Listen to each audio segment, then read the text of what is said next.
කීයක් යන්න පුළුවන්ද? යන්න බලන්න. අක්කාල කියන්නේ. ඔක්කොම අවිවාහකයෝද? ඔව්.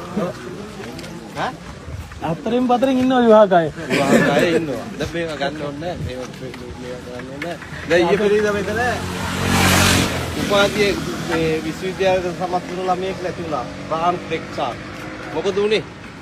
හෙල්මට් එක දාගෙන ගියා.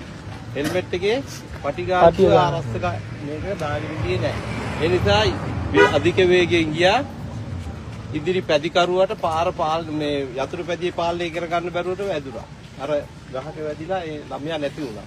ඉතින් ඒ නිසා ওই වයසට යනකොට ටිකක් එකිනෙකා පරවා යන්න හිතෙනවා. ඒක ඉබේම හිතෙන එකක් නේද? ඔව් ඒකයි. අනිත් එක්කන පහු කරලා යන්න හිතනවා නේද?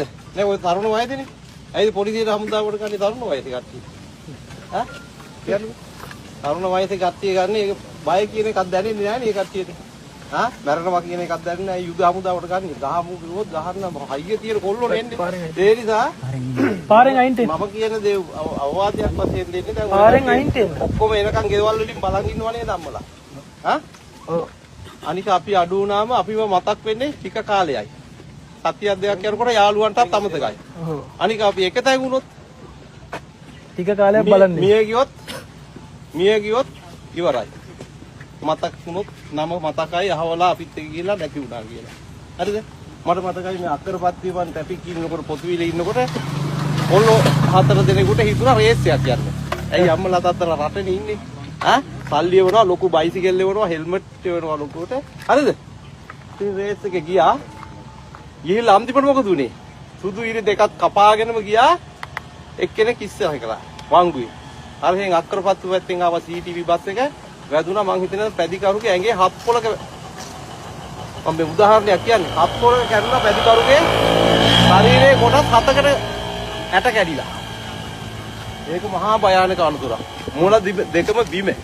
මොළ බිම. යාළුවෝ දෙන්න එකට ඉන්නවා බස් එකට වෙලා. මීටර් 37ක් මට අදට ඇදගෙන ගිහිල්ලා. ඒ නිසා රේස් යන්න එපා පාරේ.